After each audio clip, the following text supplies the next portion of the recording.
Ojek Pangkalan dan Gojek Bandar Lampung akhiri perseteruan.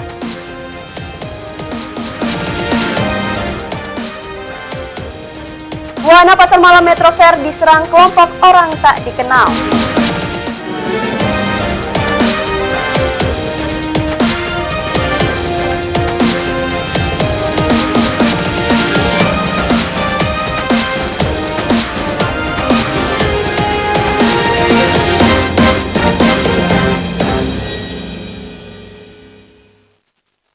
Selamat sore pemirsa, kita berjumpa lagi dalam Anyes Lampung, program berita daerah jaringan televisi terbesar di Indonesia, Anyes TV. Sore ini kami akan menyajikan informasi menarik tentang berbagai peristiwa serta dinamika pembangunan di Lampung.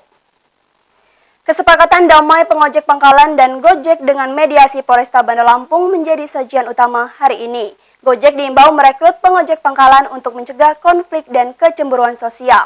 Pemirsa, bersama saya Enda Talo, inilah Anyes Lampung selengkapnya.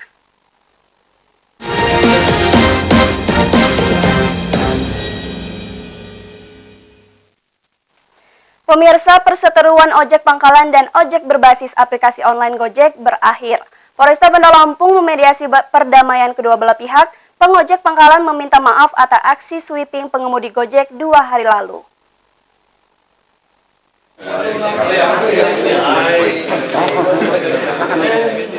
Pengojek Pangkalan yang tergabung dalam Persatuan Ojek Kota Bandar Lampung, Pokbal, berdamai dengan pengojek berbasis online Gojek. Perdamaian ini dimediasi oleh Polresta Bandar Lampung. Kesepakatan damai disaksikan oleh Kapolresta Kombes Pol Murbani Budi Pitono dan Dinas Perhubungan Kota Bandar Lampung. Pokbal dan Gojek berseteru setelah aksi sweeping. Pengojek Pangkalan merazia pengemudi Gojek di jalanan. Mereka merampas serta membakar atribut seperti jaket dan helm Gojek. Pokbal meminta maaf atas sweeping 2 hari yang lalu. Ketua Pokbal, Arbet, mengakui sweeping merupakan reaksi atas perusakan atribut Pokbal oleh Gojek. Minta maaf sebesar-besarnya atas tindakan kemarin. Itu yang benar itu sudah memuncak dari hati nurani pada ojek Pangkalan, karena mereka sangat kecewa dengan tindakan Gojek. Sebenarnya Pak, ojek online ini Pak ada 9 di Kota Madia ini Pak. Di Lampung ini ada 9 ojek online. Yang 8-nya akur Pak sama kami, ikut peraturan kami. Sudah setahun mereka akur sama kami. Ini Gojek yang masih baru.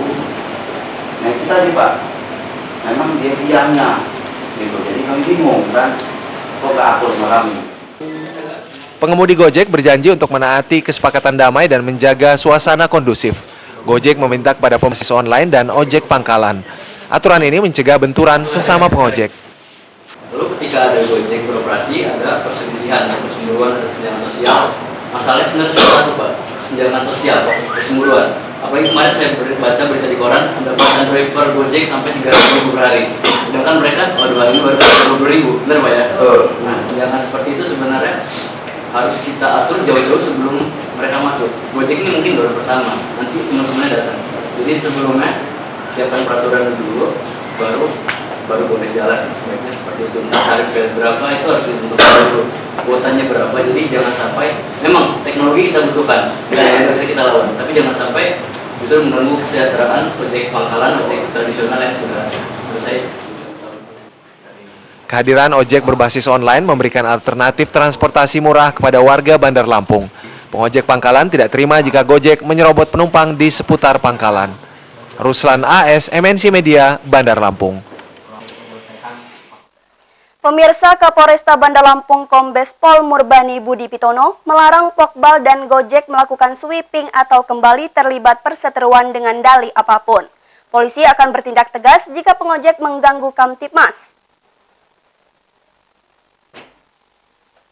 Pastinya yaitu pertama kita sudah melakukan mediasi secara maksimal. Kita panggil pihak-pihak yang terkait untuk memastikan bersama-sama mewujudkan Bandar Lampung yang aman dan Bandar Lampung yang damai dengan cara saling menahan diri, kemudian saling menghargai dan saling komitmen terhadap kesepakatan yang sudah ditentukan. Kemudian kita juga sudah koordinasi dengan Pak Wali Kota, kemudian DPRD untuk merumuskan bagaimana sistem pengaturan operasional ke depan berdasarkan peristiwa yang terjadi supaya terjadi kehidupan yang enak kaitannya dengan para ojek yang ada di Bandar Lampung. Berarti kita masih menunggu hasil pertemuan antara Disub dan kota itu untuk membuat peraturan. Iya, itu yang harus kita laksanakan. Tapi sambil menunggu, rekan-rekan dari ojek baik yang online maupun konvensional sudah sepakat untuk menjaga Bandar Lampung yang aman, damai dan terkendali. Pak, apabila nanti ada mereka melanggar janji dan terjadi anarkis kembali, gimana Pak? Kan mereka sudah sepakat bahwa apabila mereka terjadi anarkis, mereka siap untuk ditindak oleh aparat kepolisian. Tadi rekan-rekan wartawan kan sudah mendengar sendiri. Pemirsa, ojek berbasis online Gojek belum mengurus izin ke Pemkot Bandar Lampung. Tanpa perizinan tersebut, Gojek rawan memicu perseteruan seperti 2 hari lalu. Wali Kota Bandar Lampung Herman HN mengimbau Gojek sebaiknya merekrut pengojek pangkalan.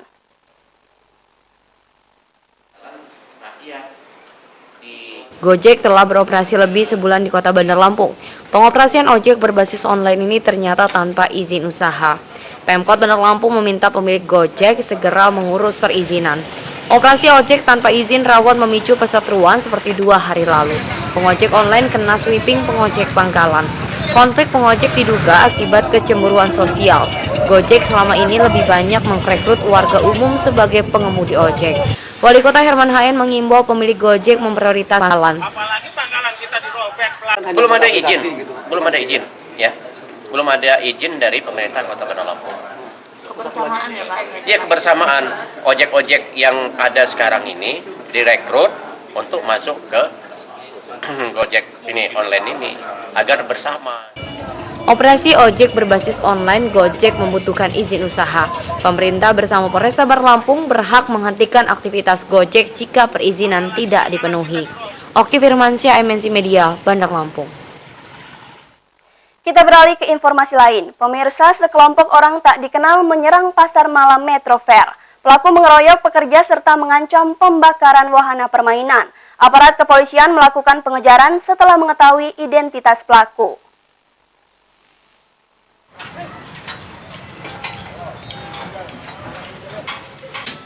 Sekelompok orang tidak dikenal menyerang pasar malam Metro Fair. Belasan orang memukuli pekerja serta merusak properti wahana permainan. Pelaku juga mengobrak-abrik dagangan. Korban serangan mengaku tidak sempat mengelak. Pelaku datang tiba-tiba dan langsung memukul dengan membabi buta. Penyerang juga mengancam pembakaran wahana pasar malam. Pakai tangan. Ditonjokin ya Pak ya? Orang mecahin pakai apa? Tangan ya Pak. Tangan. Enggak, orang ngancemnya ngapa Mas? Suruh bongkar gitu? Enggak dengar aku mah. Enggak dengar. Orang mau apa? Minta duit? Enggak minta duit. Berapa orang kira-kira Pak ngeroyok? Lihatnya itu 2 orang. 2 orang ya? Orang sini semua Pak? Ini pipinya diapain Mas? Saya juga nggak tahu, orang dihantam dari belakang. Oh, tahu berdarah ya? Ini benjut saya, ini tato berdarah, Bung Turman juga. Darahnya sampai dengan ada di kemeja Bung Turman. Pulang soal Mobil hampir dibakar, spion pecah. Spion mobilnya pecah? Ya, sebelah kanan. Sebelah kiri. mobilnya udah dibakar ya? Hampir dihalangin. Kepolisian telah menerima laporan penyerangan wahana pasar malam Metro Fair. Kasat Reskrim Polres Kota Metro AKP Yohanis mengungkapkan kejadian ini merupakan buntut dari perselisihan pelaku dan korban di sebuah kafe. Polisi sedang mengejar kelompok penyerang. Yang akan dilakukan pembakaran itu bukan Metro Fair-nya, tapi Wahana permainan. wahana permainan pasar malam itu. Dari hasil olah TKP dan pemeriksaan saksi-saksi, kita sudah mengantongi identitas daripada pelaku. Diduga para pelaku yang melakukan pengeroyokan dan pengerusakan terhadap barang ini kita sangkakan pasal 170 KUHP. Korban serangan menjalani visum di Rumah Sakit Ahmad Yani, Kota Metro. Kepolisian yakin segera menangkap pelaku karena identitasnya sudah diketahui. Pelaku akan dijerat dengan pasal kekerasan terhadap orang dan barang. Joko Jodi, MNC Media, Metro. Saya nggak tahu loh namanya dari belakang. Pemirsa, setelah jeda pariwara berikut kami kembali dengan informasi lain di antaranya. KPU Lampung menunggu Juknis KPU Pusat untuk menetapkan tahapan Pilgub. Tetaplah bersama kami.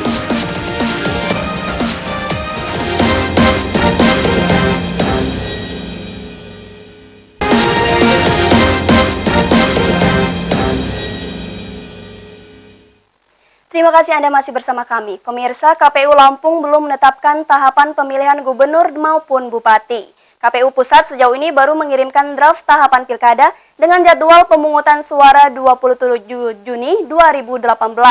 Meski begitu, KPU Lampung siap menggelar pesta demokrasi tahun depan.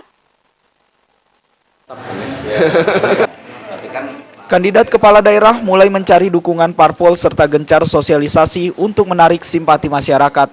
Bursa kandidat gubernur dan bupati makin ramai. Sementara KPU Lampung belum mempersiapkan tahapan pilkada serentak 2018.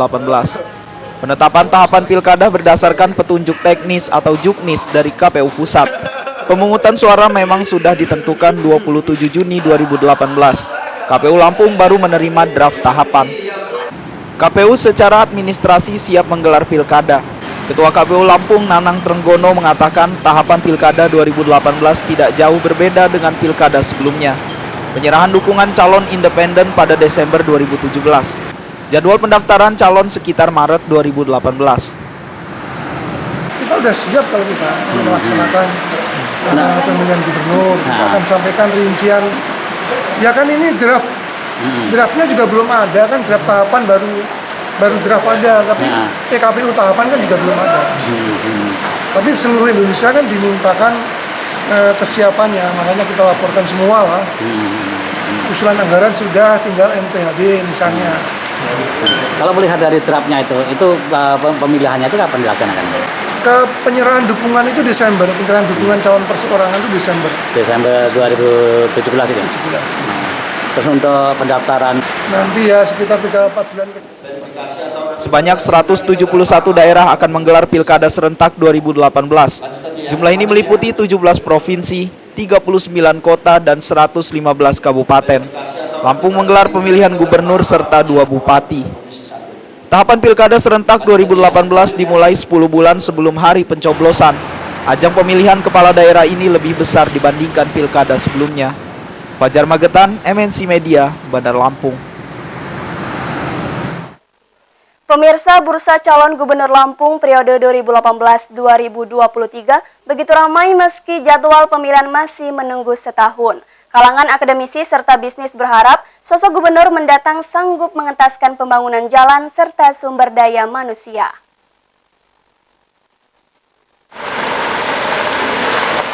Lampung terdesak perbaikan infrastruktur jalan dan sumber daya manusia. Pemerintahan M. Rido Fikardo Bahtiar Basri sudah memprioritaskan pembangunan jalan provinsi atau poros kabupaten. Perbaikan jalan ini belum tuntas. Masih banyak jalur antar kabupaten belum tergarap. Kalangan bisnis mendesak perbaikan infrastruktur jalan.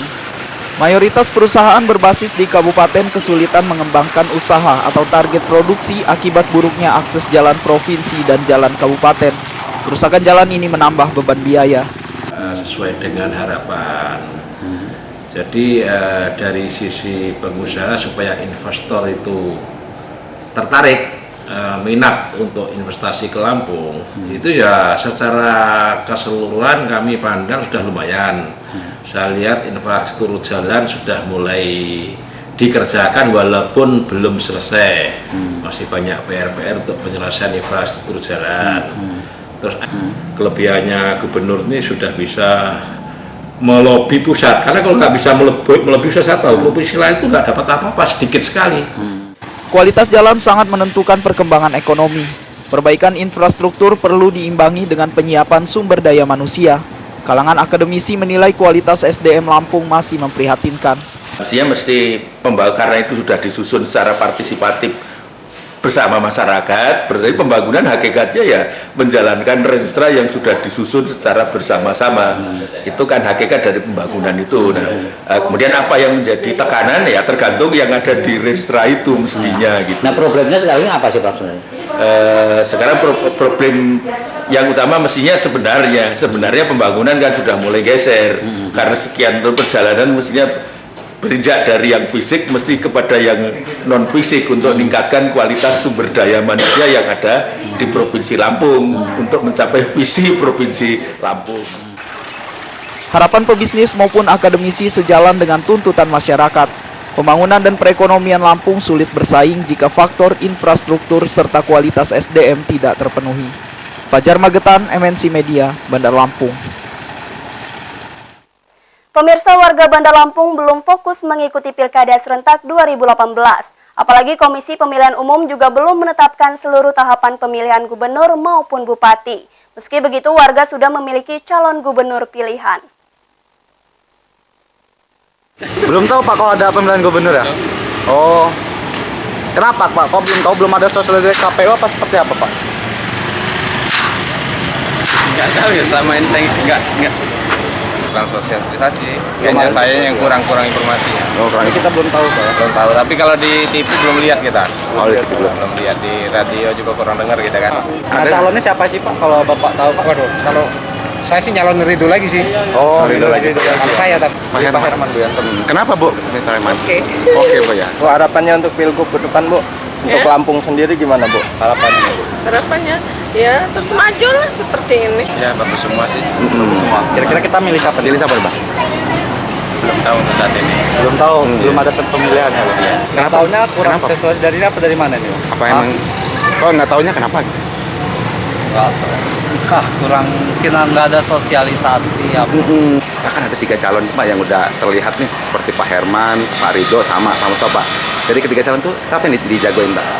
Kalau aku Pak Herman. Pak Herman. Alasannya kenapa Pak? Karena kalau di kayak kerjanya tuh. Ya pemirsa, laporan tersebut sekaligus mengakhiri Anyus Lampung hari ini. Saya Enda Talo dan kru yang bertugas mohon undur diri. Selamat sore dan sampai jumpa.